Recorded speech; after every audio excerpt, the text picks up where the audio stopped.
À la une, la Banque centrale du Zimbabwe vient de lancer une stratégie qui vise à rendre les services bancaires intéressants pour une population qui n'y a majoritairement pas recours.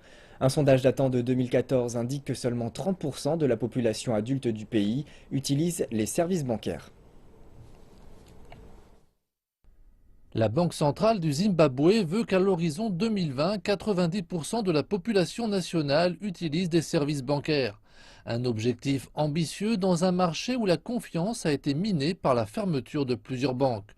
De plus, la contraction de l'économie accentue les difficultés pour attirer de nouveaux clients. À l'heure actuelle, 70% de notre population habite des zones rurales. Le revenu mensuel de 76% de notre population s'élève à moins de 200 dollars. Où vont-ils donc trouver l'argent destiné au système bancaire?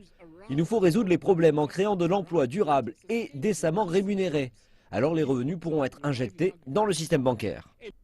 Avec les fermetures d'entreprises, nombreux sont ceux qui se sont retrouvés démunis, favorisant ainsi le développement d'un secteur informel.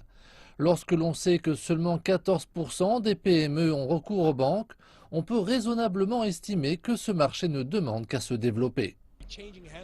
La Banque centrale espère collecter plusieurs milliards de dollars, des liquidités qui, selon elle, devraient quotidiennement s'échanger ici, en dehors des canaux bancaires traditionnels.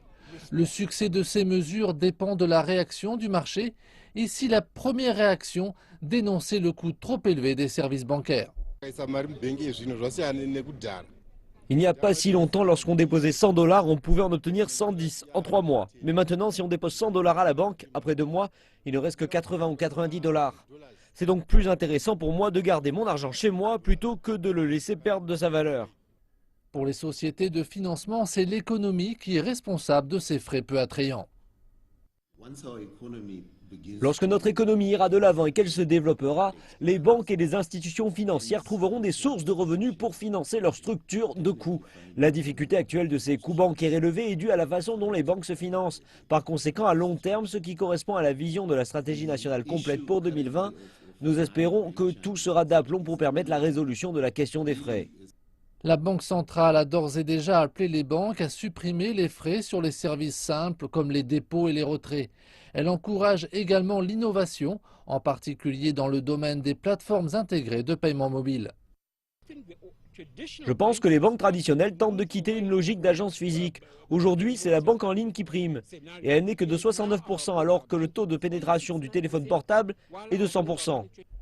La stratégie d'inclusion financière prévoit que d'ici 4 ans, 80% des PME détiendront un compte bancaire au nom de l'entreprise. Elle vise également à accroître l'éducation financière et la protection du consommateur.